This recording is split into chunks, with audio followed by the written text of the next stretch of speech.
Ministério da Cultura. Fundação Biblioteca Nacional, Departamento Nacional do Livro. O triste fim de Policarpo Quaresma Lima Barreto. A João Luiz Ferreira, engenheiro civil.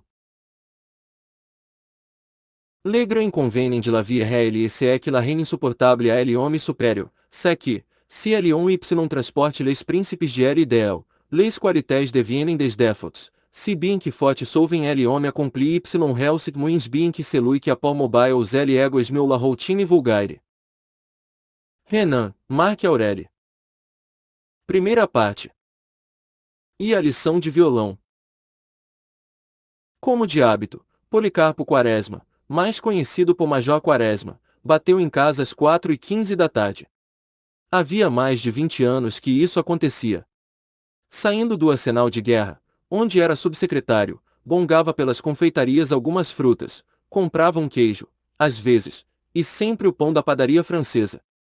Não gastava nesses passos nem mesmo uma hora, de forma que, às 3h40, por aí assim, tomava o bonde, sem erro de 1 minuto, ia pisar a soleira da porta de sua casa, numa rua afastada de São Januário, bem exatamente às 4h15, como se fosse a aparição de um astro, um eclipse, enfim um fenômeno matematicamente determinado, previsto e predito. A vizinhança já lhe conhecia os hábitos e tanto que, na casa do capitão Cláudio, onde era costume jantar-se aí pelas 4h30, logo que o viam passar, a dona gritava à criada: Alice, olha que são horas, o Major Quaresma já passou. E era assim todos os dias, há quase 30 anos. Vivendo em casa própria e tendo outros rendimentos além do seu ordenado, o Major Quaresma podia levar um trem de vida superior aos seus recursos burocráticos, gozando, por parte da vizinhança, da consideração e respeito de homem abastado. Não recebia ninguém, vivia num isolamento monacal, embora fosse cortês com os vizinhos que o julgavam esquisito e misantropo. Se não tinha amigos na redondeza, não tinha inimigos, e a única desafeição que merecera fora a do doutor Segadas, um clínico afamado no lugar, que não podia admitir que Quaresma tivesse livros, se não era formado, para quê? Pedantismo. 2. O subsecretário não mostrava os livros a ninguém, mas acontecia que, quando se abriam as janelas da sala de sua livraria, da rua poder-se-iam ver as estantes pejadas de cima a baixo. Eram esses os seus hábitos, ultimamente, porém, mudará um pouco, e isso provocava comentários no bairro. Além do compadre e da filha, as únicas pessoas que o visitavam até então, nos últimos dias, era visto entrar em sua casa, 3 vezes por semana e em dias certos, um senhor baixo, magro, pálido, com um violão agasalhado numa bolsa de camurça. Logo pela primeira vez o caso intrigou a vizinhança. Um violão em casa tão respeitável. Que seria? E, na mesma tarde, uma das mais lindas vizinhas do Major convidou uma amiga, e ambas levaram um tempo perdido, de cá pra lá, a palmilhar o passeio, esticando a cabeça, quando passavam diante da janela aberta do esquisito subsecretário. Não foi inútil a espionagem. Sentado no sofá, tendo ao lado tal sujeito, empunhando o pinho na posição de tocar, o Major, atentamente, ouvia: olhe, Major, assim. E as cordas vibravam. Vagarosamente a nota ferida, em seguida, o mestre aduzia: é ré, aprendeu. Mas não foi preciso pôr na carta, a vizinhança concluiu logo que o Major aprendia a tocar violão. Mas que coisa!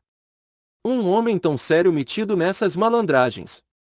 Uma tarde de sol, sol de março, forte e implacável, aí pelas cercanias das 4 horas, as janelas de uma ema rua de São Januário povoaram-se rápida e repentinamente, de um e de outro lado. Até da casa do general vieram moças à janela. Que era? Um batalhão. Um incêndio. Nada disto, o Major Quaresma, de cabeça baixa, com pequenos passos de boi de carro, subia a rua, tendo debaixo do braço um violão impudico. É verdade que a guitarra vinha decentemente embrulhada em papel, mas o vestuário não lhe escondia inteiramente as formas. À vista de tão escandaloso fato, a consideração e o respeito que o Major Policarpo Quaresma merecia nos arredores de sua casa diminuíam um pouco. Estava perdido, maluco, diziam. Ele, porém, Continuou serenamente nos seus estudos, mesmo porque não percebeu essa diminuição. Quaresma era um homem pequeno, magro, que usava pince-nez, olhava sempre baixo, mas, quando fixava alguém ou alguma coisa, os seus olhos tomavam, por detrás das lentes, um forte brilho de penetração, e era como se ele quisesse ir à alma da pessoa ou da coisa que fixava. Contudo, sempre os trazia baixos, como se se guiasse pela ponta do cavanhaque que lhe enfeitava o queixo.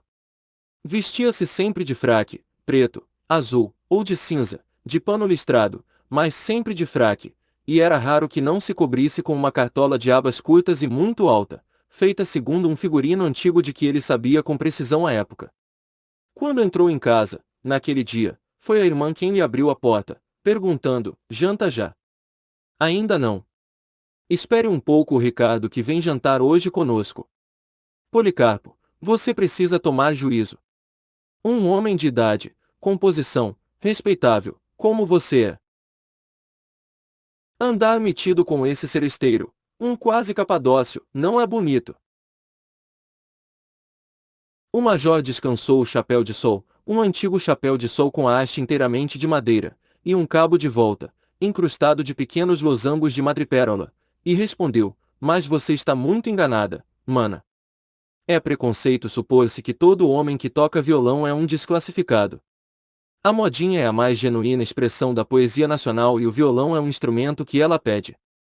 Nós é que temos abandonado o gênero, mas ele já esteve em honra, em Lisboa, no século passado, com o padre Caldas que teve um auditório de fidalgas. Beckford, um inglês, muito elogia. Mas isso foi em outro tempo, agora que tem isso, Adelaide.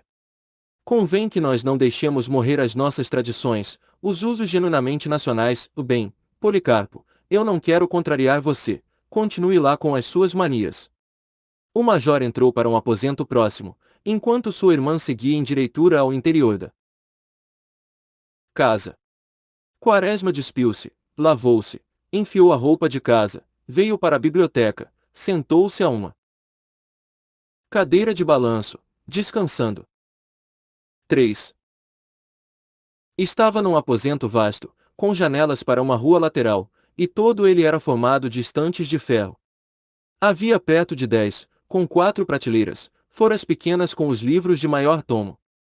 Quem examinasse vagarosamente aquela grande coleção de livros havia de espantar-se ao perceber o espírito que presidia a sua reunião. Na ficção, havia unicamente autores nacionais ou tidos como tais: o Bento Teixeira, da Prosopopeia, o Gregório de Matos, o Basílio da Gama, o Santa Rita Durão, o José de Alencar, todo, o Macedo, o Gonçalves Dias, todo, além de muitos outros. Podia-se afiançar que nenhum dos autores nacionais ou nacionalizados de 80 para lá faltava nas estantes do major. De História do Brasil, era farta a messe, os cronistas, Gabriel Soares, Gândavo, e Rocha Pita, Frei Vicente do Salvador, Armitage, Aires do Casal, Pereira da Silva, Andelma, Gexixivon, Brasilim, Melo Moraes, Capistrano de Abreu, Soltei, Varinhagem, além de outros mais raros ou menos famosos. Então no tocante a viagens e explorações, que riqueza!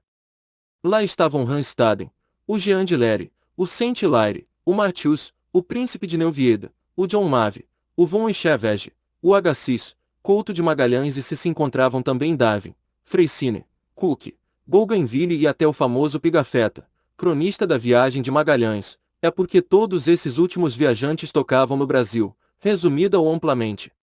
Além destes, havia livros subsidiários, dicionários, manuais, enciclopédias, compêndios, em vários idiomas. Vê-se assim que a sua predileção pela poética de Porto Alegre e Magalhães não lhe vinha de uma irremediável ignorância das línguas literárias da Europa. Ao contrário, o major conhecia bem sofrivelmente francês, inglês e alemão, e se não falava tais idiomas, lia-os e traduzia-os correntemente. A razão tinha que ser encontrada numa disposição particular de seu espírito, no forte sentimento que guiava a sua vida. Policarpo era patriota. Desde moço, aí pelos 20 anos, o amor da pátria tomou-o todo inteiro. Não fora o amor comum, paurador e vazio, fora um sentimento sério, grave e absorvente. Nada de ambições políticas ou administrativas. O que Quaresma pensou, ou melhor, o que o patriotismo fez pensar foi num conhecimento inteiro do Brasil, levando a meditações sobre os seus recursos, para depois então apontar os remédios, as medidas progressivas, com pleno conhecimento de causa. Não se sabia bem onde nascerá, mas não fora decerto em São Paulo, nem no Rio Grande do Sul, nem no Pará. Errava quem quisesse encontrar nele qualquer regionalismo. Quaresma era antes de tudo brasileiro. Não tinha predileção por esta ou aquela parte de seu país, tanto assim que aquilo que o fazia vibrar de paixão não eram só os pampas do sul com o seu gado, não era o café de São Paulo, não eram o ouro e os diamantes de Minas, não era a beleza da Guanabara, não era a altura da Paulo Afonso, não era o estro de Gonçalves Dias ou o ímpeto de Andrade Neves, era tudo isso. Junto, fundido, reunido, sob a bandeira estrelada do Cruzeiro. Logo aos 18 anos quis fazer-se militar, mas a junta de saúde julgou-o incapaz. Desgostou-se, sofreu, mas não maldisse a pátria. O ministério era liberal, ele se fez conservador e continuou mais do que nunca a amar a terra que o viu nascer. Impossibilitado de evoluir-se sob os dourados do exército, procurou a administração e dos seus ramos escolheu o militar. Era onde estava bem. No meio de soldados, de canhões, de veteranos, de papelada ensada de quilos de pólvora, de nomes de fuzis e termos técnicos de artilharia, aspirava diariamente aquele hálito de guerra, de bravura, de vitória, de triunfo, que é bem o hálito da pátria. Durante os lazeres burocráticos, estudou, mas estudou a pátria, nas suas riquezas naturais, na sua história, na sua geografia, na sua literatura e na sua política. Quaresma sabia as espécies de minerais, vegetais e animais, que o Brasil continha, sabia o valor do ouro, dos diamantes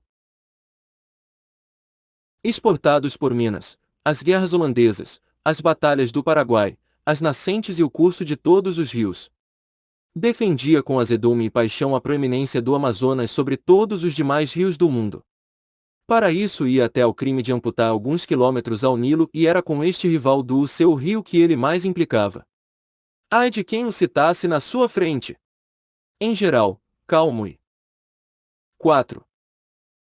Delicado, o major ficava agitado e malcriado, quando se discutia a extensão do Amazonas em face da do Nilo. Havia um ano a esta parte que se dedicava ao Tupi-Guarani.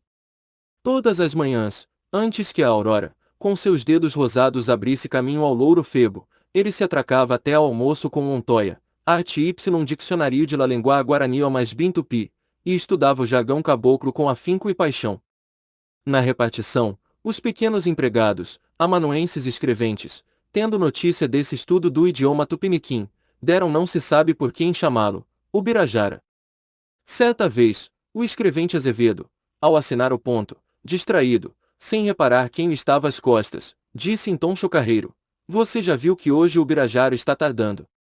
Quaresma era considerado no arsenal, a sua idade, a sua ilustração, a modéstia e honestidade de seu viver impunham-no ao respeito de todos. Sentindo que a alcunha lhe era dirigida, não perdeu-a dignidade, não prorrompeu em duestos e insultos. Endireitou-se, concentrou o pince-nez, levantou o dedo indicador no ar e respondeu: "Senhor Azevedo, não seja leviano. Não queira levar ao ridículo aqueles que trabalham em silêncio, para a grandeza e a emancipação da pátria." Nesse dia, o major pouco conversou. Era costume seu, assim pela hora do café, quando os empregados deixavam as bancas, transmitir aos companheiros o fruto de seus estudos, as descobertas que fazia, no seu gabinete de trabalho, de riquezas nacionais. Um dia era o petróleo que lera em qualquer parte, como sendo encontrado na Bahia; outra vez, era um novo exemplar de árvore de borracha que crescia no Rio Pardo, em Mato Grosso; outra, era um sábio, uma notabilidade, cuja bisavó era brasileira, e quando não tinha descoberta a trazer, entrava pela corografia, contava o curso dos rios, a sua extensão navegável, os melhoramentos insignificantes de que careciam para se prestarem a um franco percurso da foz das nascentes. Ele amava sobremodos rios, as montanhas lhe eram indiferentes. Pequenas talvez. Os colegas ouviam-no respeitosos e ninguém, a não ser esse tal Azevedo, se animava na sua frente a lhe fazer a menor objeção, a avançar uma pilhéria, um dito. Ao voltar as costas, porém, vingavam-se da cacetada, cobrindo de troças, este Quaresma. Que cacete! Pensa que somos meninos de tico-tico. Arre! Não tem outra conversa. E desse modo ele ia levando a vida, metade na repartição, sem ser compreendido, e a outra metade em casa, também sem ser compreendido. No dia em que o chamaram de Ubirajara, Quaresma ficou reservado, taciturno, mudo, e só veio falar porque, quando lavavam as mãos num aposento próximo à secretária e se preparavam para sair, alguém suspirando, disse: "Ah, meu Deus! Quando poderei ir à Europa?" O major não se conteve, levantou o olhar, concertou o pince-nez e falou fraternal e persuasivo: "Ingrato! Tens uma terra tão bela, tão rica, e queres visitar a dos outros. Eu, se algum dia puder, hei de percorrer a minha de princípio ao fim." O outro objetou-lhe que por aqui só havia febres e mosquitos. O major contestou-lhe com estatísticas e até provou exuberantemente que o Amazonas tinha um dos melhores climas da terra. Era um clima caluniado pelos viciosos que de lá vinham doentes. Era assim o major Policarpo Quaresma, que acabava de chegar à sua residência, às 4h15 da tarde, sem erro de um minuto, como todas as tardes, exceto aos domingos, exatamente, ao jeito da aparição de um astro ou de um eclipse. No mais, era um homem como todos os outros, a não ser aqueles que têm ambições políticas ou de fortuna, porque Quaresma não as tinha no mínimo grau. Sentado na cadeira de balanço, bem ao centro de sua biblioteca, o major abriu um livro e pôs-se a lê-lo à espera do conviva. Era o velho Rocha Pita, o entusiástico Rocha Pita da história da América Portuguesa. Quaresma estava lendo aquele famoso período: "Em nenhuma outra região se mostra o céu mais sereno, nem madrugada mais bela aurora, o sol em nenhum outro hemisfério tem os raios mais dourados." Mas não pôde ir ao fim. Batiam à porta. Foi abri-la em pessoa. "Tardei, major?" perguntou o visitante. "Não. Chegaste à hora." 5. Acabava de entrar em casa do major Quaresma o senhor Ricardo Coração dos Outros, homem célebre pela sua habilidade em cantar modinhas e tocar violão. Em começo, a sua fama estivera limitada a um pequeno subúrbio da cidade, em cujos saraus, ele e seu violão figuravam como Paganini e a sua rabeca em festas de duques, mas, aos poucos, com o tempo, foi tomando toda a extensão dos subúrbios, crescendo, solidificando-se, até ser considerada como coisa própria a eles. Não se julgue, entretanto, que Ricardo fosse um cantor de modinhas aí qualquer, um capadócio. Não, Ricardo Coração dos Outros era um artista a frequentar e a honrar as melhores famílias do Meier, Piedade e Riachuelo. Rara era a noite em que não recebesse um convite. Fosse na casa do Tenente Marques, do Dr. Bulhões ou do seu Castro, a sua presença era sempre requerida, instada e apreciada. O Dr. Bulhões, até, tinha pelo Ricardo uma admiração especial, um delírio. Um frenesi, quando o trovador cantava, ficava em êxtase. "Gosto muito de canto", dizia o doutor. "No trem certa vez, mas só duas pessoas me enchem as medidas, o Tamagno e o Ricardo." Esse doutor tinha uma grande reputação nos subúrbios, não como médico, pois que nem óleo de rícino receitava, mas como entendido em legislação telegráfica, por ser chefe de seção da Secretaria dos Telégrafos. Dessa maneira, Ricardo Coração dos Outros gozava da estima geral da alta sociedade suburbana. É uma alta sociedade muito especial e que só é alta nos subúrbios. Compõe-se em geral de funcionários públicos, de pequenos negociantes, de médicos com alguma clínica, de tenentes de diferentes milícias, nata essa que impa pelas ruas esburacadas daquelas distantes regiões, assim como nas festas e nos bailes, com mais força que a burguesia de Petrópolis e Botafogo. Isto é só lá, nos bailes, nas festas e nas ruas, onde se algum dos seus representantes vê um tipo mais ou menos, olha-o da cabeça aos pés, demoradamente, assim como quem diz: "Aparece lá em casa que te dou um prato de comida." Porque o orgulho da aristocracia suburbana está em ter todo dia jantar e almoço. Muito feijão, muita carne seca, muito ensopado, aí, julga ela, é que está a pedra de toque da nobreza, da alta linha, da distinção. Fora dos subúrbios, na Rua do Ouvidor, nos teatros, nas grandes festas centrais, essa gente míngua, apaga-se, desaparece, chegando até as suas mulheres e filhas a perder a beleza com que deslumbram, quase diariamente, os lindos cavalheiros dos intermináveis bailes diários daquelas redondezas. Ricardo, depois de ser poeta e o cantor dessa curiosa aristocracia, extravasou e passou à cidade, propriamente. A sua fama já chegava a São Cristóvão e em breve, ele o esperava, Botafogo convidá-lo-ia, pois os jornais já falavam no seu nome e discutiam o alcance de sua obra e da sua poética. Mas que vinha ele fazer ali, na casa de pessoas de propósitos tão altos e tão severos hábitos? Não é difícil atinar. De certo, não vinha auxiliar o major nos seus estudos de geologia, de poética, de mineralogia e histórias brasileiras. Como bem supus a vizinhança, o coração dos outros vinha ali tão somente ensinar ao major a cantar modinhas e a tocar violão. Nada mais e é simples. De acordo com a sua paixão dominante, Quaresma estivera muito tempo a meditar qual seria a expressão poético-musical característica da alma nacional. Consultou historiadores, cronistas e filósofos e adquiriu certeza que era a modinha acompanhada pelo violão. Seguro dessa verdade, não teve dúvidas, tratou de aprender um instrumento genuinamente brasileiro e entrar nos segredos da modinha. Estava nisso tudo a cor, mas procurou saber quem era o primeiro executor e cantor da cidade e tomou lições com ele. O seu fim era disciplinar a modinha e tirar dela um forte motivo original de arte. Ricardo vinha justamente dar-lhe lição, mas antes disso, por convite especial do discípulo, ia compartilhar o seu jantar, e fora por isso que o famoso trovador chegou mais cedo à casa do subsecretário. Já sabe dar o ré sustenido, major? Perguntou Ricardo logo ao sentar-se. Já. Vamos ver. 6. Dizendo isto, foi desencapotar o seu sagrado violão, mas não houve tempo. Dona Adelaide, a irmã de Quaresma, entrou e convidou-os a irem jantar. A sopa já esfriava na mesa, que fossem. O senhor Ricardo há de nos desculpar, disse a velha senhora, a pobreza do nosso jantar. Eu lhe quis fazer um frango com petit pois, mas Policarpo não deixou. Disse-me que esse tal petit pois é estrangeiro, e que eu o substituísse por guando. Onde é que se viu frango com guando? Coração dos outros aventou que talvez fosse bom, seria uma novidade e não fazia mal experimentar. É uma mania de seu amigo, senhor Ricardo, esta de só querer coisas nacionais, e a gente tem que ingerir cada droga, Qual, Adelaide, você tem certas ojeriza.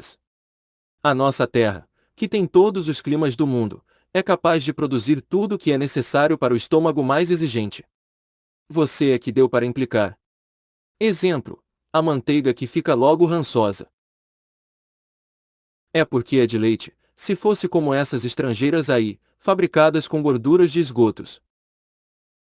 Talvez não se estragasse. É isto, Ricardo. Não querem nada da nossa terra, em geral é assim, disse Ricardo. Mas é um erro. Não protegem as indústrias nacionais. Comigo não há disso, de tudo que é nacional, eu não uso estrangeiro. Visto-me com pano nacional, calço botas nacionais e assim por diante.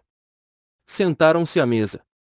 Quaresma agarrou uma pequena garrafa de cristal e serviu 2 cálices de Paraty. É do programa nacional, fez a irmã, sorrindo. De certo, e é um magnífico aperitivo. Esses vermutes por aí, drogas. Isto é álcool puro, bom, de cana, não é de batatas ou milho. Ricardo agarrou o cálice com delicadeza e respeito, levou-o aos lábios e foi como se todo ele bebesse o licor nacional. Está bom, hein? Indagou o major. Magnífico, fez Ricardo, estalando os lábios. É de Angra. Agora tu vais ver que magnífico vinho do Rio Grande temos. Qual Borgonha? Qual Bordeaux? Temos no sul muito melhores. E o jantar correu assim, nesse tom. Quaresma exaltando os produtos nacionais, a banha, o toucinho. E o arroz, a irmã fazia pequenas objeções e Ricardo dizia, não há dúvida, rolando nas órbitas os olhos pequenos, franzindo a testa diminuta que se sumia no cabelo áspero, forçando muito a sua fisionomia miúda e dura a adquirir uma expressão sincera de delicadeza e satisfação. Acabado o jantar, foram ver o jardim. Era uma maravilha, não tinha nem uma flor. Certamente não se podia tomar por tal míseros beijos de frade, palmas de Santa Rita, quaresmas lutulentas, manacais melancólicos e outros belos exemplares dos nossos campos e prados. Como em tudo mais, o Major era em jardinagem essencialmente nacional. Nada de rosas, de crisântemos, de magnólias, flores exóticas. As nossas terras tinham outras mais belas, mais expressivas, mais olentes, como aquelas que ele tinha ali. Ricardo ainda uma vez concordou e os dois entraram na sala, quando o crepúsculo vinha devagar. Muito vagaroso e lento, como se fosse um longo adeus saudoso do sol ao deixar a terra, pondo-nas coisas a sua poesia dolente e a sua deliquescência. Mal foi aceso o gás, o mestre de violão empunhou o instrumento, apertou as cravelhas, correu a escala, abaixando-se sobre ele como se o quisesse beijar. Tirou alguns acordes, para experimentar, e dirigiu-se ao discípulo, que já tinha o seu em posição. Vamos ver. Tire a escala, Major. Quaresma preparou os dedos, afinou a viola, mas não havia na sua execução nem a firmeza, nem o dengue com que o mestre fazia a mesma operação. Olhe, Major, é assim. 7. E mostrava a posição do instrumento, indo do colo ao braço esquerdo estendido, seguro levemente pelo direito, e em seguida acrescentou: Major, o violão é um instrumento da paixão. Precisa de peito para falar. É preciso encostá-lo, mas encostá-lo com macieza e amor, como se fosse a amada, a noiva, para que diga o que sentimos. Diante do violão, Ricardo ficava loquaz, cheio de sentenças, todo ele fremindo de paixão pelo instrumento desprezado.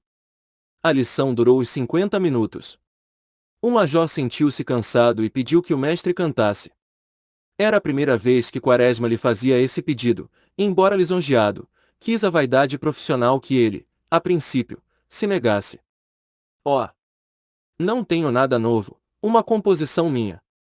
Dona Adelaide obtemperou então, cante uma de outro. Oh! Por Deus, minha senhora!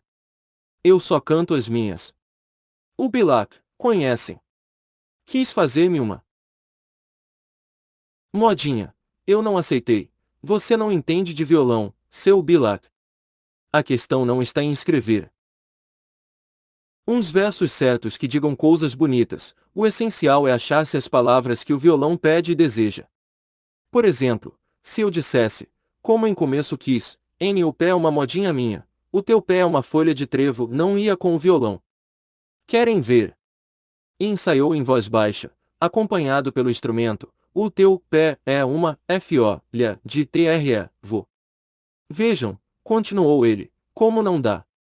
Agora reparem, o teu pé é uma ro de mirra. É outra coisa, não acham? Não há dúvida, disse a irmã de Quaresma. Cante esta, convidou o major.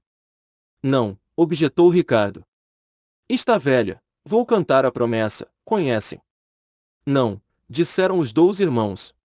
Ó! Anda por aí como as pombas, do Raimundo. Cante lá, senhor Ricardo, pediu Dona Adelaide. Ricardo, o coração dos outros, por fim afinou ainda uma vez o violão e começou em voz fraca. Prometo pelo Santíssimo Sacramento que serei tua paixão. Vão vendo, disse ele num intervalo, quanta imagem, quanta imagem. E continuou. As janelas estavam abertas. Moças e rapazes começaram a se amontoar na calçada para ouvir o menestrel. Sentindo que a rua se interessava, coração dos outros foi apurando a dicção, tomando um ar feroz que ele supunha ser de ternura e entusiasmo. E, quando acabou, as palmas soaram do lado de fora e uma moça entrou procurando Dona Adelaide. Senta-te, Ismênia, disse ela. A demora é pouca. Ricardo aprumou-se na cadeira, olhou um pouco a moça e continuou a dissertar sobre a modinha. Aproveitando uma pausa, a irmã de Quaresma perguntou à moça, então, quando te casas? Era a pergunta que se lhe fazia sempre. Ela então curvava do lado direito a sua triste cabecinha, coroada de magníficos cabelos castanhos, com tons de ouro, e respondia, não sei. Cavalcante forma-se no fim do ano e então marcaremos. Isto era dito arrastado, com uma preguiça de impressionar. Não era feia a menina, a filha do general, vizinho de Quaresma. Era até bem simpática, com a sua fisionomia de pequenos traços mal desenhados e cobertos de umas tintas de bondade. Aquele seu noivado durava anos, o noivo, o tal Cavalcante, estudava para dentista, um curso de 2 anos, mas que ele arrastava a 4, e Ismênia tinha sempre que responder à famosa pergunta, então quando se casa? Não sei. Cavalcante forma-se para o ano e 8. Intimamente ela não se incomodava. Na vida, para ela, só havia uma coisa importante, casar-se, mas pressa não tinha, nada nela pedia. Já agarraram um noivo, o resto era questão de tempo. Após responder a Dona Adelaide, explicou o motivo da visita. Viera, em nome do pai, convidar Ricardo Coração dos Outros a cantar em casa dela. Papai, disse Dona Ismênia, gosta muito de modinhas. É do norte, a senhora sabe, Dona Adelaide, que a gente do norte aprecia muito. Venham. E para lá foram.